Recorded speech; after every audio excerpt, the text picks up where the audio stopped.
Benjamin Lucas, est-ce qu'il faut se passer de la voiture? Je vous dis ça parce que même au sein de votre parti, il y a des divergences. Non, moi je ne suis pas pour dire il faut ou il ne faut pas. Je pense que ce qu'il faut, c'est sortir du tout pétrole et de la dépendance effectivement à la voiture. Et donc il faut que les gens aient le choix, et le choix et la liberté. Moi je pense que de se passer de la voiture. Moi je vais vous dire, je pense que la transition écologique, c'est plus de liberté pour les Françaises et les Français.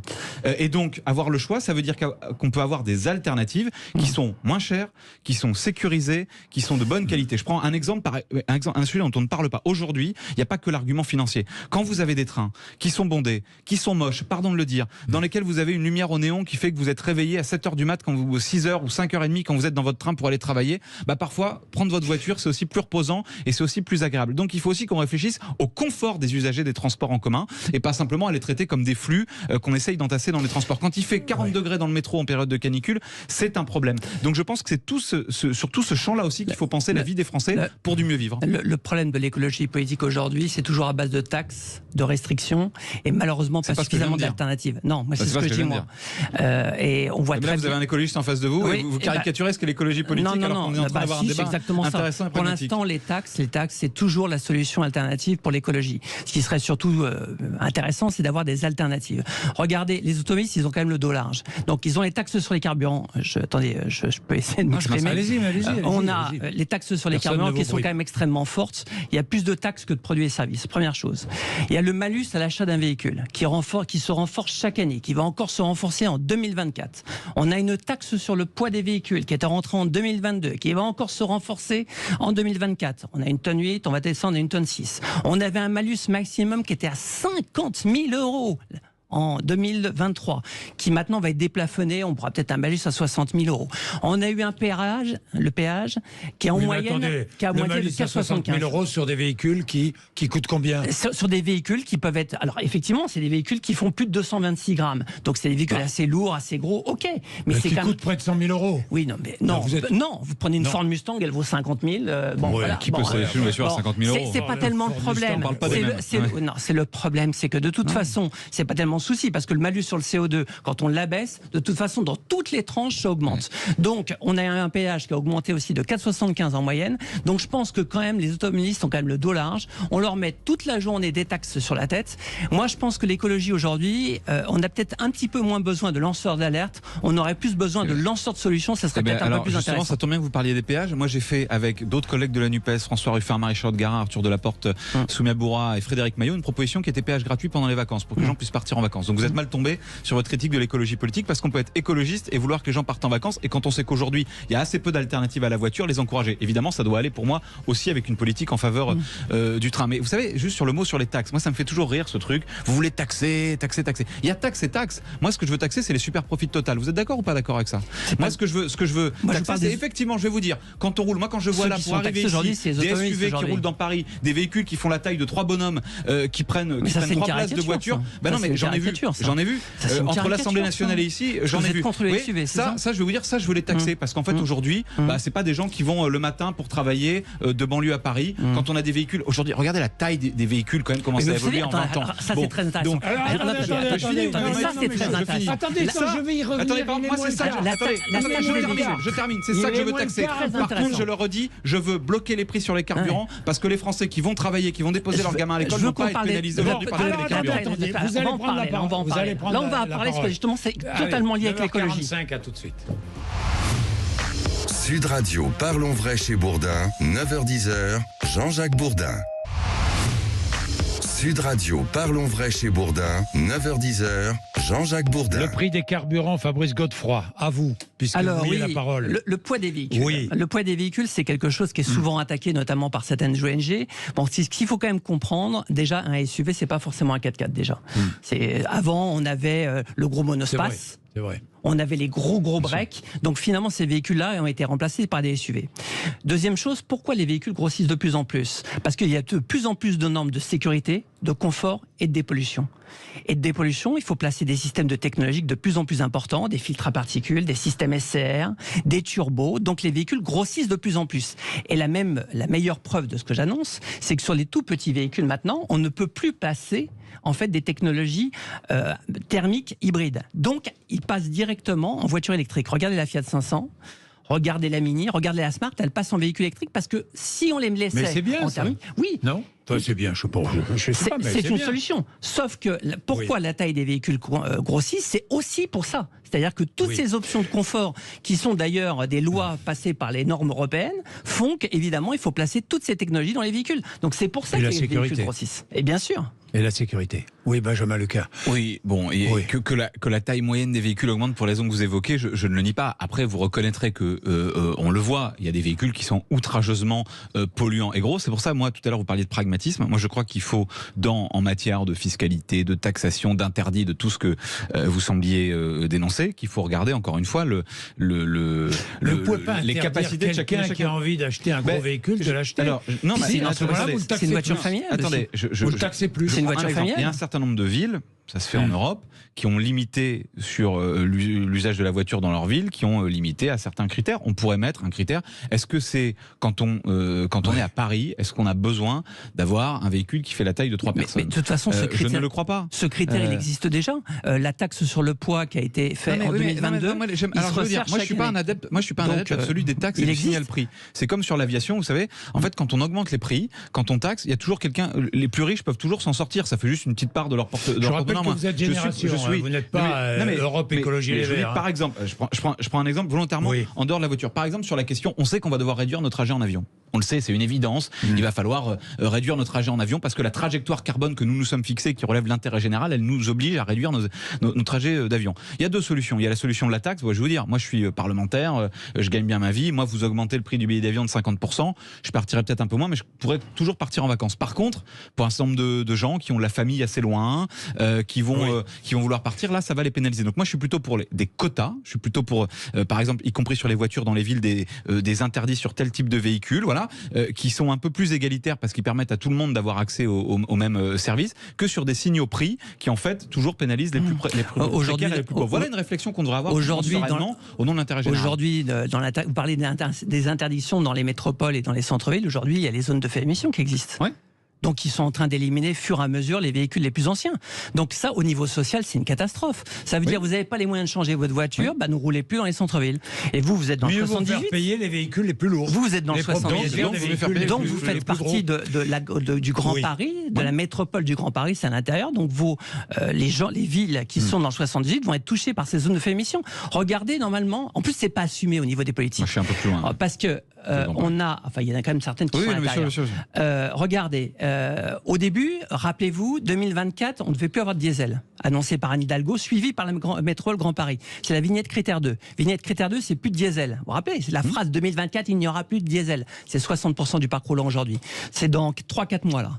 Donc l'agenda, il n'arrête pas d'enculer. Au début, on devait faire sauter la vignette critère 3 en 2022, après en 2023, puis maintenant on se sert des Jeux Olympiques pour le mettre en 2025. Ce qui est un problème, parce que vous reconnaîtrez comme moi, après l'été qu'on a vécu, que là, l'urgence écologique, elle implique d'agir rapidement. Et justement, la transition écologique, faut pas mentir aux gens, elle a un coût, elle est un investissement considérable. Moi, je pense qu'elle peut produire sur du mieux vivre, sur du meilleur. Mais donc, justement, elle implique un partage de la richesse qui veut qu'on aille taxer les super profits. Mais oui, mais je vais vous dire, aujourd'hui, les premiers qui ont besoin de la transition écologique sont les gens qui vivent dans des passoires thermiques. Vous savez, ce qui serait bien, c'est que les écologistes parlent d'écologie.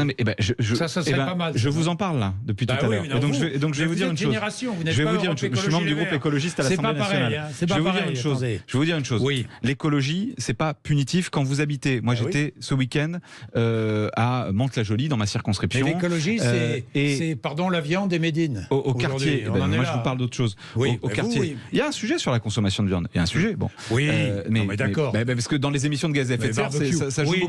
Non, mais moi, j'adore les barbecues. J'en fais volontiers. Après, je réduis ma consommation de viande aussi pour plein de raisons. Bon, mais ça me regarde. Ce que je veux vous dire, c'est que sur la question écologique, par exemple, oui, aujourd'hui, ceux qui sont dépendants de la voiture sont beaucoup plus punis que ceux qui peuvent rouler en SUV. Que les passoires thermiques, quand hier, il a fait 35-36 degrés au Val-Fouré à Mantes-la-Jolie, dans des appartements entiers, on peut pas respirer tellement il fait chaud. Bon, voilà, ça c'est l'écologie quand on va agir pour rénover les passoires thermiques, quand on va agir pour sortir du dépendance auto-voiture, développer les transports en commun, permettre de prendre le train, etc., développer les covoiturages, etc. Voilà qui va être utile et nécessaire. C'est pas moi qui le dis, hein. Interdire la clim, la climatisation. Mais moi, je souhaite que quand on aura suffisamment agi sur le passoire thermique, il y a plein d'endroits qui n'ont pas besoin de clim. Vous savez, les habitants du Val-Forêt, ils n'ont pas la clim. Hein. Oui. Ils n'ont pas les moyens d'avoir la clim. Yves, donc, Yves, il a raccroché. Bon, Yves nous dit que le GNR ne fait pas partie du transport routier. C'est pas le GNR en lui-même, mais enfin, il y a une défiscalisation du gazole dans le transport routier, que les choses soient claires. Hein. Oui, c'est pour le transport. Bon, le transport, on en a besoin. Ouais. En plus de ça, là, si on revient sur le prix du carburant, c'est quand même intéressant. C'est que, alors là, on parle des automobilistes, mais le carburant, le diesel, c'est encore 70% la consommation des carburants routiers en France. Ce qu'il faut quand même savoir, c'est qu'aujourd'hui, c'est ce qui nous achemine les marchandises. Oui, donc, plus le prix du carburant augmente, plus l'inflation d'une façon générale augmente. Donc évidemment que c'est extrêmement important. Il n'y a pas que l'automobiliste. Pour vous, il faut bloquer les prix. On est bien d'accord sur le carburant. Oui, mais je trouve que c'est plus raisonnable que de demander, de supplier Total. Et puis surtout, pardon, je vous coupe d'un mot parce que les Français ont besoin de visibilité, de prévisibilité. Et que être ballotté là comme ça au gré de l'actualité dans est-ce que le prix va baisser ou pas, c'est pas viable quoi. Quand les gens font leur budget, là, c'est la rentrée scolaire des gamins, les fournitures vont augmenter, il faut faire attention. Il y a 3 alternatives. Non, mais vous êtes favorable ou pas? Oui, bien sûr, de toute façon, on n'a pas le choix. Les automobilistes ne vont pas payer un carburant à 2,20 €, 2,30 €, 2,50 €. Ça devient insupportable. L'année dernière, je vous dis, on a eu jusqu'à 50 centimes en 2022. Donc forcément, ça a été absorbé. Donc bon, voilà. Mais là, quand je vois le prix du baril qui monte, puis ça va s'arrêter quand? Parce que c'est tous les problèmes géopolitiques. Est-ce que les problèmes géopolitiques vont s'arrêter? Il y en a même peut-être qui se rajoutent avec le Gabon. Et j'ajoute que le pétrole est une énergie fossile, donc finie, donc qui n'est pas... alors que la consommation de pétrole poursuit son augmentation, malgré une économie chinoise qui est moins en progression. Et qu'on doit quand même totalement décarboner notre économie. Sinon, la question, c'est est-ce que ma génération pourra avoir des enfants qui vont sur une planète respirable? C'est ça l'enjeu quand même. Aujourd'hui, 98% du parc roulant, il roule avec quoi? Il roule avec ou de l'essence ou du diesel. Parce que même quand c'est un hybride, ça roule aussi à l'essence. Hein. Et puis après, moi je sais pas quelle est votre position sur la voiture électrique, savoir si pour vous, c'est une voiture extrêmement écologique, si l'extraction du lithium, du cobalt, du nickel, la fabrication en Chine, avec des batteries qui sont fabriquées avec de l'électricité charbon. Je ne sais pas si vous êtes pour la voiture électrique, mais tout ça, c'est des enjeux qui sont quand même intéressants. On n'est ni pour ni contre quelque chose qui existe. Ce que parce que ça, c'est important. Parce que c'est l'alternative. La fin du moteur thermique en 2035 a été votée notamment par certains écologistes à la Commission européenne, va éliminer la fin du moteur thermique en 2035 pour nous emmener vers le véhicule électrique. Est-ce que l'alternative de la voiture électrique est véritablement une solution écologique? C'est une question que je me pose. Pour moi, elle n'est pas une solution parfaite et il n'y a pas de solution miracle. Donc on va s'en sortir par la sobriété, par des alternatives en matière de transport en commun, par de l'accompagnement, par la justice sociale. Non, il est 57. Je vous arrête, messieurs. Merci. Pardon, mais 57. Je ne veux pas déborder. Allez, après les infos, Valérie Expert et Gilles Gansman recevront les réalisateurs Fabrice Gardel et Florian Huzan. Sud Radio, parlons vrai chez Bourdin, 9h-10h, Jean-Jacques Bourdin.